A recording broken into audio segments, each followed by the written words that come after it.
சிச்சு காகத்தின் Haleem business. சிச்சு காக்கா அதோட வீட்டுல ஒரு பெரிய பாத்திரத்தை வச்சு உள்ள கோதுமை மாவும் கறியையும் போட்டு அத கிண்டிக்கிட்டு இருந்தா. பக்கத்துல சின்ன காக்கா உட்காந்து அதை பாத்துக்கிட்டு இருந்தான். சிச்சு காக்கா ரொம்ப கஷ்டப்பட்டு வேர்வை சிந்தி, அப்பா என் இடுப்பெல்லாம் வலிக்குதுடா சின்னம், இந்த ஹலீமை செய்யறது எவ்வளவு கஷ்டம், என் கையெல்லாம் வலிக்குது. நான் தான் முன்னாடியே சொன்னலம்மா இதெல்லாம் ரொம்ப கஷ்டம்னு, அப்புறம் எதுக்காகமா இதெல்லாம் செய்யற? கஷ்டப்படாம ரூபா சம்பாதிக்க முடியாது இல்லடா. நம்ம ஊர்ல யாருமே இந்த ஹலீமை செய்ய மாட்டாங்க, அதனாலதான் நான் செஞ்சுக்கிட்டு இருக்கேன். இதுக்கு டிமாண்ட் அதிகமா இருக்கும். சாயந்தரம் நேரம் பாரு என்கிட்ட எவ்வளவு பணம் வரப்போகுதுன்னு. சரி, ரேட்டு எவ்வளோம்மா? 200 ரூபாவா? டே பைத்தியக்காரா, நாம இருக்கிறது கிராமண்டா, இங்க 200 ரூபாய்க்கு வித்தா யாரு வாங்குவாங்க? அதான் என்கிட்ட ஒரு கார்ப்பரேட் ஐடியா இருக்குடா. நான் இந்த ஹலீமை வெறும் 50 ரூபாவுக்கு தான் விற்க போறேன். சின்ன காக்கா ஷாக் ஆகி, என்னது 50 ருபீஸ்க்கா? இவ்வளோ கஷ்டப்பட்டு 50 ருபீஸ்க்கு வித்தா அது நமக்கு நஷ்டம் தானம்மா? அப்போ சிச்சு காக்கா சிரிச்சுக்கிட்டே, அங்க தாண்டா இருக்கு என்னோட ஐடியாவே. நான் 50 ரூபாய்க்கு கொடுக்க போறது வெறும் பிளெயின் ஹலீம் மட்டும்தான். அதுக்கு மேல போடுற ஃப்ரைட் ஆனியன்ஸு, முந்திரி, அப்புறம் எலுமிச்சப்பழம், நெய்க்கெல்லாம் தனியா சார்ஜ் பண்ணுவேன். ஒவ்வொரு டாப்பிங்க்கும் ஒவ்வொரு ரேட்டு. டாப்பிங் இல்லாம அந்த ஹலீமை சாப்பிட முடியாது. பணம் கொடுத்து வாங்கத்தான் போறாங்க. என்கிட்ட பணம் வரத்தான் போகுது. அம்மா, நீ சாதாரண காக்கா இல்லம்மா, கார்ப்பரேட் காக்கா. சூப்பர் ஐடியாம்மா. அன்னைக்கு சாயந்தரம் 5 மணி ஊருக்கு நடுவுல இருக்கிற ஒரு பெரிய மரத்துக்கு கீழே சிச்சு காக்கா ஒரு டேபிள போட்டு ஹலீமையும் டாப்பிக்ஸையும் கொண்டு வந்து வச்சிருந்தான். அதை பார்த்து ஊர்க்காரங்க எல்லாருமே அந்த இடத்துக்கு வந்தாங்க. வாவ் சிச்சு, இன்னைக்கு நீ ஹலீம் விற்க போறியா? வாசமே சூப்பரா இருக்கு. ஆமா சிச்சு, எனக்கு ரொம்ப பசிக்குது. ஆமா, ரேட் எவ்வளோ? அப்ப சிச்சு காக்கா சந்தோஷமா, வாங்க வாங்க, ஏழைங்களுக்காக இந்த சிச்சு செய்யற ஹலீம் தான் இது. விலை ரொம்ப கம்மி, வெறும் 50 ரூபாய் மட்டும்தான். எங்கேயுமே இந்த கம்மி விலைக்கு இந்த ஹலீம்லாம் கிடைக்காது. என்னது வெறும் 50 ரூபாவா? நான் சிட்டியில 250 ரூபா கொடுத்து சாப்பிட்டேன். நீ ரொம்ப நல்லவ சிச்சு, ஹலீமை 50 ரூபாய்க்கு விற்கிற. எனக்கு ஒரு பிளேட் கிடைச்சிச்சு. எல்லாருமே 50 ரூபாவை எடுத்து கொடுத்தாங்க. சிச்சு காக்கா எல்லார்கிட்டயும் 50 ரூபாய் வாங்கி ஒரு பேப்பர் பவுல்ல எல்லாருக்காகவுமே அந்த ஹலீமை ஊத்தி கொடுத்தான். ஆனா டாப்பிங்ஸ் எதுவும் போடாமையே கொடுத்தான். அப்ப அதை பார்த்து அவங்க எல்லாரும், அட என்ன சிச்சு இது, மேல டாப்பிங்ஸ் எதுவுமே இல்ல, ஃப்ரைட் ஆனியன்ஸ் இல்ல, முந்திரி இல்ல, எலுமிச்சப்பழம் இல்லாம எப்படி சாப்பிடுறது? அப்போ சிச்சு காக்கா, அட என்னங்க மஹி, நீங்க போர்டு பார்க்கலையா? நான் 50 ரூபாய்க்கு கொடுக்கறது பேசிக் ஹலீம் தான். உங்களுக்கு டாபிக்ஸ் வேணும்னா நீங்க ஆட் ஆன்ஸை செக் பண்ணி பாருங்க. எல்லாருமே போர்டுல என்ன எழுதிருக்கு அப்படின்னு படிக்க ஆரம்பிச்சாங்க. அதுல சிச்சு ஹலீம் ஆட் ஆன்ஸ் அப்படின்னு போட்டிருந்துச்சு. ஒரு முந்திரி பருப்பு 10 ரூபாய், ஒரு ஸ்பூன் ஃப்ரைட் ஆனியன்ஸ் 20 ரூபாய், ஒரே ஒரு சொட்டு எலுமிச்சச்சாறு 5 ரூபாய், ஒரு ஸ்பூனு நெய்க்கு 30 ரூபாய், அப்புறம் பிளாஸ்டிக் ஸ்பூனு சாப்பிட்றதுக்கு வேணும்னா அதுக்கு 5 ரூபாய் அப்படின்னு. அதை பார்த்து எல்லாருமே ஆச்சரியப்பட்டாங்க. என்னது, ஒரு முந்திரி பருப்புக்கு 10 ரூபாவா? ஒரு எலுமிச்சப்பழ சொட்டுக்கு 5 ரூபாவா? இது என்ன அநியாயமா இருக்கு? ஸ்பூனுக்கு கூட 5 ரூபான்னு போட்டிருக்க. இதை கையில எடுத்து சாப்பிட முடியுமா? மார்க்கெட்ல விலைவாசி எல்லாம் அதிகமாயிடுச்சு. முந்திரிக்கு என்ன விலை தெரியுமா? எலுமிச்சப்பழம் விலை ஆகாயத்தை முட்டிக்கிட்டு நிக்குது. அப்படியே நெய்யோட விலையை பத்தி உங்களுக்கு தெரியும். உங்ககிட்ட காசு இருந்தா இந்த டாபிக்ஸை வாங்கி போட்டு சாப்பிடுங்க, இல்லைன்னா அப்படியே அந்த ஹலீமை சாப்பிடுங்க. ஐயோ, இந்த பிளெயின் ஹலீம் என் தொண்டையில இறங்க மாட்டேங்குது, சப்புன்னு இருக்கு. சரி சரி, ஒரு ஸ்பூனு ஃப்ரைட் ஆனியன்ஸ் போடு. 20 ரூபாய் கொடுங்க. மஹிக்கழுகு 20 ரூபா கொடுத்தப்போ கொஞ்சமா ஃப்ரைட் ஆனியன்ஸை கொடுத்தான். கொஞ்சம் நெய் போடு, ரொம்ப ட்ரையா இருக்கு பாரு. அப்படின்னா 30 ரூபா கொடுங்க. மஹி 30 ரூபா கொடுத்துச்சு. 4 முந்திரி பருப்பு போடு, நல்ல கிறிஸ்பியா இருக்கும்ல. 4 முந்திரி பருப்புனா 4 × 10 40 ரூபாய். 40 ரூபாய் கொடுங்க. ஐயோ, எலுமிச்சப்பழச்சாறு இல்லைன்னா டேஸ்டே இருக்காது. கொஞ்சம் எலுமிச்சப்பழச்சாறு ஊத்து. எப்படியும் ஒரு 5 சொட்டு எலுமிச்சப்பழத்தை ஊற்றணும். 5 × 5 25, 25 ரூபாய். அப்புறம் ஸ்பூனுக்கு சேர்த்து 5 ரூபாய். மஹிக்கழுகு எல்லாத்தையும் வாங்கிக்கிட்டு, மொத்தம் எவ்வளோ ஆச்சுச்சோ? பிளெயின் ஹலீமு 50 ரூபாய், டாப்பிங்ஸு 120 ரூபா, அப்போ மொத்தம் 170 ரூபா. மஹி, என்ஜாய் பண்ணுங்க. மஹிக்கழுகு கோமா, அடியே என்ன அநியாயம் இது, 50 ரூபா ஹலீம்னு பேரை சொல்லி 170 ரூபாய்க்கு ஹலீமை விற்கிறல்ல. இதுக்கு என் சொத்தை தான் நான் உனக்கு எழுதி கொடுக்கணும் போல. இன்னொரு தடவை இங்க வந்தா என்ன கேளு. மஹி திட்டிக்கிட்டே அந்த ஹலீமை சாப்பிட்டுக்கிட்டு இருந்தா. அப்ப அங்க வந்தவங்க எல்லாரும் கூட வேற வழி இல்லாம 170 ரூபா கொடுத்து அந்த ஆடம்ஸ், அதாவது டாப்பிங்ஸ் எல்லாத்தையும் வாங்கி போட்டு ஹலீம் சாப்பிட்டுக்கிட்டு இருந்தாங்க. சிச்சு காக்கா கிட்ட நிறைய பணம் வந்துச்சு. அவ அதை பார்த்து ரொம்பவும் சந்தோஷப்பட்டா. டேய் சின்னம், பாத்தியாடா என்னோட கார்ப்பரேட் மூளைய? பேசிக்க கம்மியா சொல்லிட்டு ஆட் ஆன்ஸ அதிகமா வச்சிருக்கேன். அதனால எனக்கு கை நிறைய பணம். சரியா அந்த நேரத்துல தான் அந்த ஊர்லயே ரொம்பவும் புத்திசாலியான பன்னு கிளி அந்த இடத்துக்கு வந்தான். அவன் அவனுடைய தோள்ல ஒரு ஸ்கூல் பேக்க மாட்டிக்கிட்டு இருந்தான். அவன் சிச்சு வித்துக்கிட்டு இருக்கிற அந்த ஹலீமை பார்த்து அந்த போர்டை படிச்சு பார்த்து இப்படி சொன்னான். சிச்சு ஆண்டி, என்ன இது புதுசா இருக்கு? நீங்க ஹலீம் வித்துக்கிட்டு இருக்கீங்க? டேய் பன்னு, வேண்டாடா, அவகிட்ட ஹலீம் வாங்காத. 50 ரூபான்னு சொல்லி 120 ரூபா எக்ஸ்ட்ரா போட்டு 170 ரூபாக்கு வாங்குறாடா. நான் இப்பதானே 170 ரூபா கொடுத்தேன். பன்னு சிரிச்சுக்கிட்டே, டோன்ட் வரிமா, என்னோட மூளைய பத்தி உனக்கு தெரியாதா என்ன? ஆண்டி, எனக்கு ஒரு ஹலீம் கொடுங்க. சிச்சு காக்கா சந்தோஷமா, வாடா பன்னு, என்னடா இன்னும் வரலையே அப்படின்னு பாத்துக்கிட்டு இருந்தேன். உனக்கு எத்தனை ஸ்பூன் நெய் போடணும், எவ்வளவு முந்திரி, எவ்வளவு ஃப்ரைட் ஆனியன்ஸ் போடணும், அதெல்லாம் சொல்ல போடுறேன். பன்னு கிளி சீரியஸா, ஆண்டி எனக்கு எந்த டாப்பிங்ஸும் வேணாம், பிளெயினா கொடுங்க. நீங்க 50 ரூபாய்க்கு கொடுக்கற அந்த பிளெயின் ஹலீம் மட்டும் கொடுங்க, அதே சாப்பிட்டுக்கிறேன். சிச்சு காக்கா அதை கேட்டு, என்னது பிளெயின் ஹலீமா? டேய், அதுல எதுவும் இருக்காதுடா, சப்புன்னு இருக்கும். எலுமிச்சப்பழம் வேணாமா? வேணா ஆண்டி, என்கிட்ட இருக்கிற 50 ரூபா மட்டும்தான். அந்த 50 ரூபாய்க்கு நீங்க பிளெயின் ஹலீம் கொடுங்க. எனக்கு பிளேட்டும் வேணாம், ஸ்பூனும் வேணாம். என்கிட்டே கிண்ணம் இருக்கு, அதுலயே ஊத்துங்க. பன்னு அவனுடைய பேக்ல இருந்து ஒரு ஸ்டீல் கிண்ணத்தை எடுத்து வெளியில வச்சான். அப்ப அதை பார்த்து சிச்சு காக்கா, இவனை ஒரு கஞ்ச பிஸ்னாரி, இவனை ஏமாத்த முடியாது. சரி, இந்தாடா உன்னோட பிளெயின் ஹலீம. சிச்சு காக்கா அந்த கிண்ணத்துல 50 ரூபா ஹலீம ஊத்தி கொடுத்துச்சு. அதுல எந்த ஒரு டாப்பிங்ஸும் இருக்கல. பன்னு அந்த ஹலீம எடுத்துக்கிட்டு போய் பக்கத்துல இருக்கிற டேபிள்ல உட்காந்துக்கிட்டான். அப்ப அங்க இருந்தவங்க எல்லாருமே பன்னுவ பாத்துக்கிட்டு இருந்தாங்க. பாவம், இவன் பிளெயின் ஹலீம எப்படி சாப்பிட போறான் அப்படின்னு. பன்னு கிளி அந்த ஹலீம டேபிள்ல வச்சுட்டு அவனுடைய ஸ்கூல் பேக் ஜிப்ப ஓபன் பண்ணான். இப்ப பாருங்க சிச்சு ஆண்டி, இந்த பன்னுவோட மேஜிக் என்னன்னு தெரியும்? பன்னு அவனுடைய பையில இருந்து ஒரு பெரிய பாக்ஸ எடுத்தான்.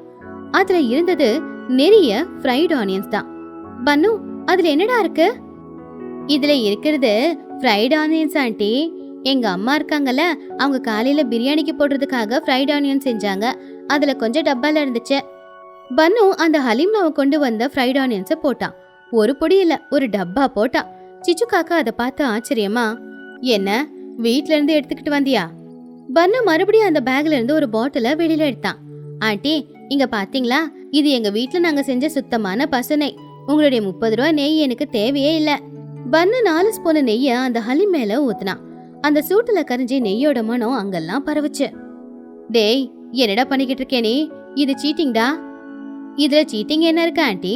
என்னோட ப்ராப்பர்ட்டியை நான் யூஸ் பண்ணிக்கிறேன். மறுபடியும் பேக்குள்ள கைய போட்டு ஒரு பெரிய பாக்கெட் எடுத்தான். ஆண்டி, இது முந்திரி பருப்பு. மளிகை கடையில 50 ரூபாய்க்கு வாங்கினேன். இதுல 50 முந்திரி இருக்கு. நீங்க தான் ஒரு முந்திரிக்கு 10 ரூபான்னு விலை வச்சிருக்கீங்களே. நான் இப்போ இந்த 50 முந்திரி பருப்பையும் இந்த ஹலீம்ல போட்டுக்கிறேன். பன்னு அந்த பாக்கெட்டை பிரிச்சு அந்த 50 முந்திரியையும் ஹலீம் மேல போட்டான். இப்போ கண்ணுக்கு ஹலீம் சுத்தமா தெரியல, எல்லா முந்திரியால கவர் ஆயிடுச்சு. அடடா பன்னு, நீ ரொம்ப புத்திசாலிதா. எங்களுக்கு இந்த ஐடியா வரவே இல்ல பாரு. இன்னும் இருக்கு ஆண்டி, இப்போ ஒரு ஐட்டம் எடுக்கிற பாருங்க அப்படின்னு பேக்ல இருந்து ஒரு எலுமிச்சை பழத்தை வெளியில எடுத்தா பன்னு. சிச்சு ஆண்டி, நீங்க ஒரு சொட்டுக்கு 5 ரூபான்னு சொன்னீங்கல்ல, நான் சந்தைக்கு போய் 5 ரூபாய்க்கு 3 எலுமிச்சை பழம் வாங்கிட்டு வந்திருக்கேன். எவ்வளவு வேணுமோ அதை பிழிஞ்சு ஊத்திக்கிட்டு தோலை தூக்கி போட்டுடுவேன். பன்னு அந்த எலுமிச்சை பழச்சார ஹலீம்ல ஊத்தி அந்த தோலை தூக்கி போட்டுட்டான். அதுக்கப்புறம் ஒரு ஸ்பூன் ஹலீமை எடுத்து வாயில வச்சு, இது ஹலீம் மாதிரி இல்ல, அமிர்த மாதிரி இருக்கு. அடிக்கடி முந்திரி நடுவுல கிடைக்கும் போது கிரன்ச்சியா இருக்கு. அந்த ஃப்ரைட் ஆனியன்ஸ் ஸ்வீட்டா இருக்கு. அப்புறம் அந்த நெய்யோட அரோமா. சிட்டில கூட இந்த மாதிரி ஹலீம் கிடைக்காது. ஆனா இதுக்கு நான் இப்ப எவ்வளவு செலவு பண்ணேன்? வெறும் 50 ரூபா மட்டும்தான் அப்படின்னு சொல்லி சிச்சுவை பார்த்து, தேங்க்யூ சிச்சு ஆண்டி, நீங்க கொடுத்த பிளெயின் ஹலீம் ரொம்ப நல்லா இருக்கு.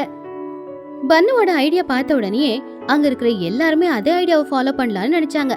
வாவ் பன்னு, இது சூப்பர் ஐடியாடா. உன் அறிவு எங்களுக்கு இல்லாம போச்சு. நாளைக்குல இருந்து பிளெயின் ஹலீமா வாங்கி இதையே நாங்களும் செஞ்சிடுறோம். ஆமா ஆமா, நான் கடையில போய் எல்லாத்தையும் வாங்கிக்கிறேன். சிச்சு கிட்ட 50 ரூபாய்க்கு பிளெயின் ஹலீமா வாங்கிட்டு நானே டாபிக்ஸ உருவாக்கிக்கிறேன். எல்லாரும் ஆளுக்கு ஒண்ணுனா வாங்கிட்டு வரலாம். இனிமே சிச்சு கிட்ட டாப்பிங்ஸ் யாரும் வாங்க வேண்டியதில்ல. நம்ம எல்லாரும் ஷேர் பண்ணி ஹலீம்ல போட்டுக்கலாம். அப்போ சிச்சு காக்கா கோவமா, டேய் பன்னு, என் வியாபாரத்தை அழிக்கிறதுக்காகவே வந்தியாடா? 50 ரூபாய்க்கு பிளெயின் ஹலீம் கொடுக்கறதுல எனக்கு என்னடா லாபம் வரும்? அந்த டாப்பிங்ஸை வச்சுதான் லாபம் சம்பாதிக்கலாம் அப்படின்னு பார்த்தா இப்படி வியாபாரத்தை கெடுத்துட்டியேடா. இதெல்லாம் கொஞ்சம் கூட நல்லா இல்லடா. அப்ப பன்னு சிரிச்சுக்கிட்டு, ஆண்டி அது உங்க தப்பு. நீங்க நியாயமா பிசினஸ் பண்ணிருந்தா இப்படி நான் அநியாயம் பண்ணிருக்க வேண்டிய அவசியமே இல்ல. அலைமா 50 ரூபா அப்படிங்கிற பேர்ல விக்கிறேன்னு சொல்லிட்டு டாப்பிங்ஸ் பேர்ல நீங்க கொள்ளையடிக்க நினைச்சதுனாலதான் உங்களுக்கு இந்த நிலைமை. இதுக்கு நியாயமா நீங்க ஒரு விலை வச்சு வித்திருந்தாலே எல்லாரும் வாங்கிருப்பாங்க இல்லையா? அம்மா, நான் தான் முன்னாடியே சொன்னல, நீ பண்றது சரியில்லை, இப்படி எல்லாம் பண்ண நம்ம வியாபாரம் நடக்காதுன்னு. இப்ப பாத்தியா, நம்ம வியாபாரத்தை நம்ம இழுத்துதான் மூடணும். ஐயோ ஏன் ஆனியன்ஸ், ஏன் முந்திரி பருப்பு, இப்படி ஹலீம்ல தண்ணிய ஊத்திட்டியடா பண்ணோம். நீ ஏன் சொல்லுடா, யாராவது எல்லாத்தையும் இப்படி வீட்ல இருந்து கொண்டு வந்து சாப்பிடுவாங்களா? இந்த பறவைங்களுக்கு அறிவு அதிகமாயிடுச்சு, இனி என் பொழப்பு நடக்காது. புது டிவியின் சந்தோஷம். காலையில 10 மணிக்கு துணியோட வீட்டுக்கு முன்னாடி ஒரு பெரிய ஆட்டோ வந்து நின்னுச்சு. அந்த ஆட்டோல இருந்து 60 இன்ச்சஸ் டிவி ஒண்ணு இறங்குச்சு. எல்லா பறவைங்களும் அதை நின்னு பாத்துக்கிட்டு இருந்தாங்க. அம்மா அம்மா, நம்ம ஆர்டர் பண்ண டிவி வந்துருச்சு. எவ்வளவு பெருசா இருக்கு பாரு. இனி நான் தினமும் கார்ட்டூன் இந்த டிவில தான் பார்க்க போறேன். ஆமா புஜி, நீ ரொம்ப நாளா ஆசையா கேட்டல, அதனாலதான் என் சேவிங்ஸ் எல்லாத்தையும் வச்சு இந்த பெரிய ஸ்மார்ட் டிவி வாங்கியிருக்கேன். இனி வீட்டுல தியேட்டர் மாதிரி இருக்கும். துணி, சூப்பர் துணி. நம்ம ஊர்ல யாரோட வீட்டுலயும் இவ்வளவு பெரிய டிவியை நான் பார்த்ததே இல்ல. இந்த டிவி உண்மையிலேயே ரொம்ப அழகா இருக்கு. துணி ஆண்டி, இந்த டிவியில ஃபுட்டு வீடியோல பிரியாணியை பார்த்தா அதுல இருக்கிற லெக் பீஸ் ரொம்ப பெருசா தெரியும்ல. எனக்கு இப்பவே சாப்பிடணும் போல இருக்கு. டேய் பன்னு, அது டிவிடா. டிவிக்குள்ளார ஃபுட்டு தெரியும், ஆனா அது வெளியில வராது. அவங்க இன்னும் டிவியை ஓபன் கூட பண்ணி பார்க்கல, அதுக்குள்ள அட்டகாசத்தை ஆரம்பிச்சிட்டியா? அப்பதான் அங்க சிச்சு காக்கா வந்துச்சு. துணியோட வீட்டுல இருக்கிற அவ்வளவு பெரிய டிவியை பார்த்ததும் அதுக்கு ரொம்ப பொறாமையாயிடுச்சு. ஏன் துணி, என்ன இது இவ்வளவு பெரிய கருப்பு பொட்டி வாங்கியிருக்க? நல்ல பீரோ மாதிரி இருக்கு. ஓ, இது டிவியா? நல்லா இல்ல. இவ்வளவு பெரிய டிவி யாராவது வாங்குவாங்களா? கண்ணு கெட்டு போயிடாதா? என்ன சிச்சோ, ஏன் இப்படி எல்லாம் சொல்ற? பெரிய டிவியில பணம் பாக்குறதுக்கு ரொம்ப நல்லா இருக்கும். துணி கஷ்டப்பட்டு அதை வாங்கியிருக்கா, நாம அவளை பாராட்டணும். அதுக்கு பதிலா குறை சொல்லிக்கிட்டு இருக்க? ஆமா சிச்சோ, நாளையில இருந்து ஈவினிங் துணியோட வீட்டுக்கே வந்து நம்ம சீரியல்ஸ் எல்லாம் பார்க்கலாம். நம்ம வீட்டுல இருக்க சின்ன டிவியில பார்த்து பார்த்து ரொம்ப போர் அடிச்சிருச்சு. எல்லாரும் வாங்க, இனிமே தினம் ஈவினிங் மீட்டிங்கு என்னோட வீட்ல தான். நம்ம எல்லாரும் ஒன்னா சீரியல் பார்க்கலாம். சிச்சு காக்கா அதோட மனசுக்குள்ள, என்னது எல்லாரும் மீட்டிங்க துணியோட வீட்டுல வைக்கிறாங்களா? அப்ப என் வீட்டுக்கு யாரும் வரமாட்டாங்களா? இது வேலைக்கு ஆகாது. இந்த டிவி இருக்கிற வரைக்கும் என்னை யாரும் மதிக்க மாட்டாங்க. இந்த டிவியை எப்படியாவது உடைக்கணும் அப்படின்னு மனசுக்குள்ள நினைச்சுக்கிட்டு, சரி துணி, சாயந்தரம் நாங்க எல்லாரும் உன்னோட வீட்டுக்கே வரோம். ஆனா புது டிவிய பத்திரமா பாத்துக்கோ. எல்லாம் கண்ணாடி இல்லையா? ஒன்னும் ஆகாது சிச்சு, ஸ்டாண்ட்ல நல்ல இறுக்கமா தான் போட்டிருக்கேன். அன்னைக்கு சாயந்தரம் ஒரு 7 மணிக்கு எல்லாருமே துணியோட வீட்டுக்கு வந்து அந்த பெரிய டிவில சீரியல் பாத்துக்கிட்டு இருந்தாங்க. சீரியல் அந்த பெரிய டிவில ரொம்ப நல்லா தெரிஞ்சுக்கிட்டு இருந்துச்சு. சிச்சு காக்கா வேணும்னு டிவி பக்கத்துல போய் உக்காந்துக்கிட்டா. அம்மா பாத்தியா, அந்த டிவில காட்டுற பர்கர் எவ்வளவு பெருசா இருக்குல்லம்மா. எனக்கு அதே மாதிரி ஒரு பர்கரை ஆர்டர் பண்றியா? டிவி பார்க்க கூட்டிட்டு வந்தா நீ என்னடா பர்கர் கேக்குற? வாய் முடிக்கிட்டு டிவி பாரு. டோனி, உன்னோட டிவில சவுண்டு ரொம்ப சூப்பரா இருக்கு, கேக்குறதுக்கு ரொம்ப நல்லா இருக்கு. ரொம்ப தேங்க்ஸ் மஹி, இருங்க எல்லாருக்கும் டீ ஸ்நாக்ஸ் கொண்டு வந்து கொடுக்கறேன் அப்படின்னு சொல்லி டோனி உள்ள போனப்போ சிச்சு காக்கா மனசுக்குள்ள, இதுதான் சரியான நேரம், யாரும் பார்க்கல. என் கையில இருக்கிற வாட்டர் பாட்டிலை தூக்கி இங்க டேபிள் மேல வைக்கிறேன். அதை தட்டி விட்டா அது டிவி பிளக்ல பட்டு ஷார்ட் சர்க்கியூட் ஆகி டிவியும் கெட்டு போயிடும். சிச்சு காக்கா மெதுவா எழுந்துருச்சு.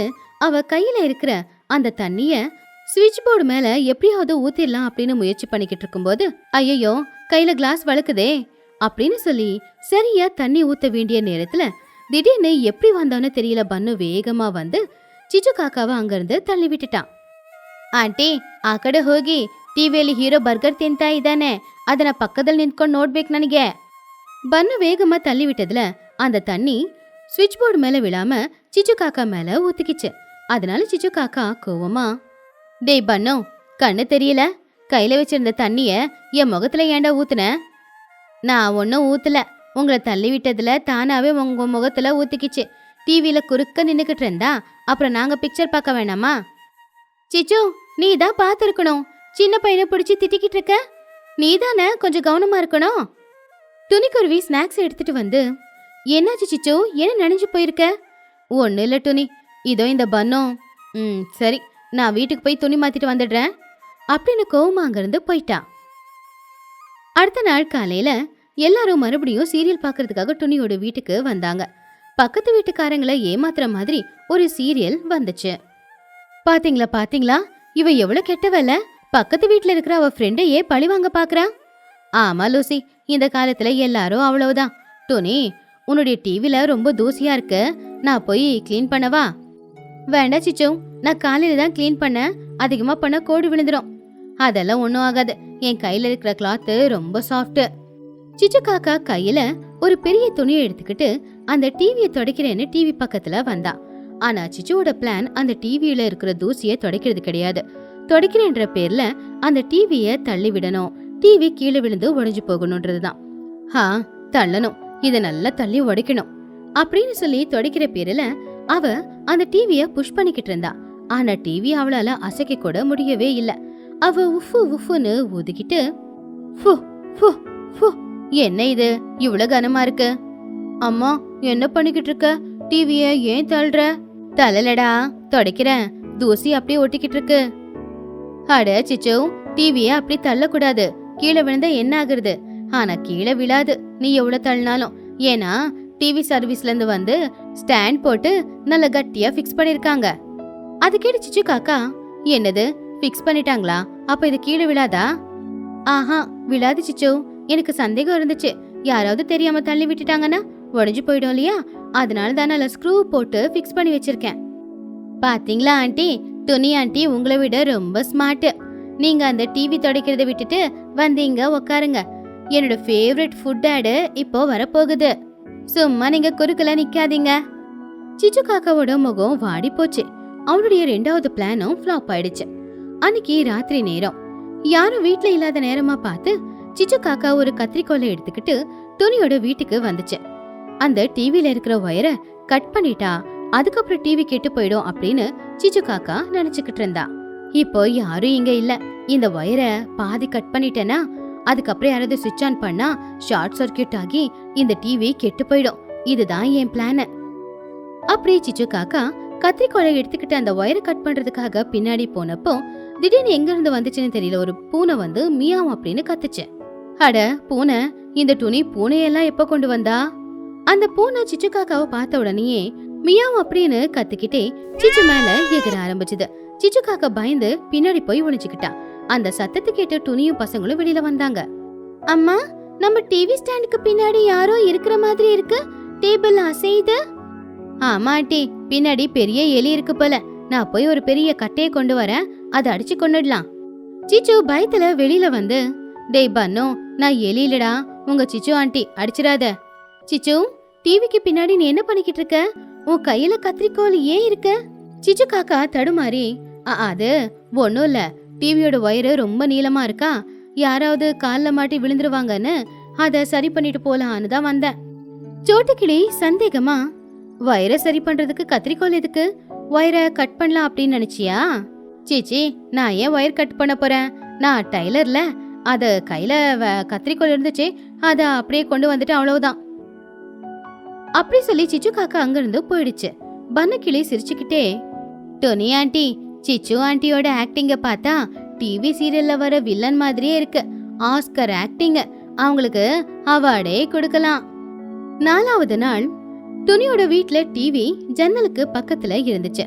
அப்போ சிச்சு காக்கா ஜன்னலுக்கு அந்த பக்கமா நின்னுக்கிட்டு நீளமா இருக்கிற ஒரு கட்டைய வச்சுக்கிட்டு அந்த டிவிக்கு பக்கத்துல இருக்கிற ஒரு பூத்தொட்டிய டிவியோட ஸ்கிரீன் மேல தள்ளி விட்டுட்டா அப்புறம் டிவியோட ஸ்கிரீன் உடைஞ்சிடும் அப்படின்னு நினைச்சுக்கிட்டு இருந்தா. இன்னொரு பக்கம் எல்லாருமே ரொம்ப ஹாரரான ஒரு பேய் படத்தை பாத்துக்கிட்டு இருந்தாங்க. அம்மா, எனக்கு பயமா இருக்கு, அந்த பேய் நம்ம அவ்வளவு பயங்கரமா இருக்கு. பயப்படாதடா, அது டிவிக்குள்ளதான் இருக்கு, வெளியில வராது. ஜன்னலுக்கு வெளியில நின்னுக்கிட்டு இருந்த சிச்சு காக்கா அந்த கட்டைய உள்ள விட்டு டிவிக்கு பக்கத்துல இருக்கிற அந்த ஃப்ளவர் வாஸ மெல்ல மெல்ல தள்ளிக்கிட்டு இருந்தா. சிச்சு அவ மனசுக்குள்ள, இன்னும் கொஞ்சம் எடுத்தா அந்த கண்ணாடி வந்து ஸ்கிரீன் மேல விழுந்து ஸ்கிரீன் உடைஞ்சு போயிடும். திடீர்னு டிவில பயங்கரமா ஒரு பேய் வந்த உடனே அத பார்த்து பன்னு கிளி அங்க இங்கன்னு ஓடி டிவிக்கு பக்கத்துல போய் நின்னு அங்க இருந்த ஜன்னலை சாத்தினா. ஐயோ, இந்த ஜன்னல் வழியா பேய் வந்துடும். ஆனா இன்னொரு பக்கம் ஜன்னலுக்கு வெளியில சிச்சு காக்கா நின்னுக்கிட்டு இருந்ததுனால பன்னு ஃபோர்ஸ் அந்த கதவை சாத்தினதும் அதுல சிச்சுவோட கொக்கு மாட்டிக்கிட்டு அவ சத்தமா கத்த ஆரம்பிச்சா. ஐயோ, என் கொக்கு கொக்கு உடைஞ்சு போச்சு, யாருடா ஜன்னலை சாத்தினது? அந்த சத்தத்தை கேட்ட உடனே டிவி பாத்துட்டு இருந்தவங்க எல்லாருமே கூட வெளியில வந்து பார்த்தாங்க. சிச்சோ, நீ வெளியில என்ன பண்ணிக்கிட்டு இருக்க? கையில என்ன அது கட்ட? ஒன்னும் இல்ல, நான் வெளியில நின்னு கட்டைய வச்சு ஜன்னலை சாத்த முயற்சி பண்ணிக்கிட்டு இருந்தேன். கட்டைய வச்சு எதுக்கு ஜன்னலை சாத்தணும்? உள்ள வந்து ஜன்னல் இழுத்து சாத்த வேண்டியது தானே? ஆண்டி, உண்மையே சொல்லுங்க, அந்த டிவிக்கு மேல வச்சிருந்த அந்த பூத்தொட்டிய கீழே உடைக்கணும்னு தள்ளினீங்கல்ல நீங்க, நான் பார்த்தேன் அந்த பூத்தொட்டி நகர்னத.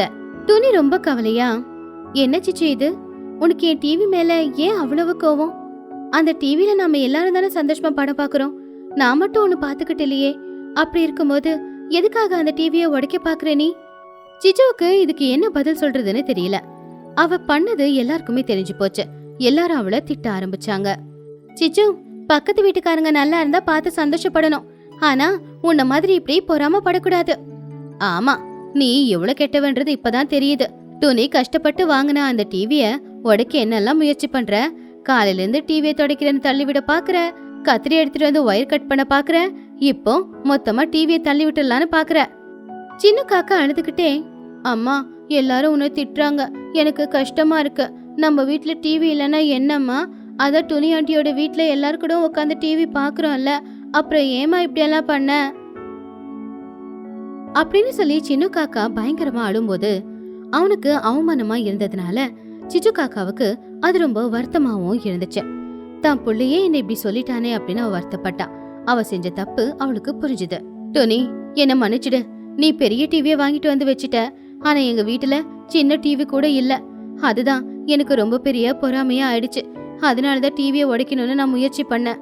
ஆனா நான் எவ்வளவு ட்ரை பண்ணாலும் அந்த டிவி உடையல. ஆனா இப்ப என்னோட ஈகோ தான் உடைஞ்சு போச்சு. ப்ளீஸ் என்ன மன்னிச்சிடு. ஆண்டி, நல்லவங்களுக்கு எந்த பிரச்சனை வந்தாலும் கடவுள் துணைக்கி இருப்பான். ஆனா உங்கள மாதிரி கெட்டவங்களுக்கு அவன் துணைக்கி இருக்க மாட்டான். இப்படிதான் தண்டனையே கொடுத்துருவான். சரி விடு சிச்சு, நீ செஞ்சது தப்புன்னு நீ புரிஞ்சுக்கிட்டல எனக்கு அது போதும். நாம எல்லாரும் சின்ன வயசுல இருந்து ஃப்ரெண்ட்ஸ், நாம எல்லாரும் ஒன்னா சந்தோஷமா இருக்கணும், அதுதான் நல்லா இருக்கும். ஆனா இனிமே இப்படி எல்லாம் பண்ணாத. இனி இப்படி பண்ண மாட்டேன் டோனி, நான் சத்தியமா சொல்றேன். சரி சரி சிச்சு, எதை தெரியாம பண்ணிட்டா, வாங்க போய் படம் பார்க்கலாம், பாதியில விட்டுட்டு வந்துட்டோம்ல. ஆமா ஆமா, பேய் படத்துக்கு இன்டர்வெல் வேற விட்டுட்டோம். இப்போ இன்டர்வெல்ல இருந்து ஸ்டார்ட் பண்ணணும். துணி ஆண்டி, நீங்க பாப்கார்ன் எடுத்துட்டு வரேன்னு சொன்னீங்கல்ல, போய் எடுத்துட்டு வாங்க. சிச்சு ஆண்டி, நீங்க என் பக்கத்துலயே வந்து உட்காந்துக்கோங்க. பேய் வந்துச்சுன்னா பேய் கிட்ட நான் உங்களை பிடிச்சு கொடுத்துடுறேன். அதை கேட்டு எல்லாரும் சத்தமா சிரிச்சாங்க. சிச்சு மட்டும் தலை குனிஞ்சுதான் வீட்டுக்குள்ள போனான். இந்த கதையில இருக்கிற நீதி என்னன்னா, அக்கத்து பக்கத்து வீட்டுக்காரங்களோ இல்ல நண்பர்களோ சொந்தக்காரங்களோ அவங்க வளரும் போது பார்த்து சந்தோஷப்படணும். அவங்கள மாதிரியே நாமளும் வளரணும் அப்படின்னு நினைக்கிறது தப்பில்ல. ஆனா அவங்கள பார்த்து பொறாமப்பட்டு அவங்க கிட்ட இருக்கிறத அழிக்க முயற்சி பண்ணக்கூடாது.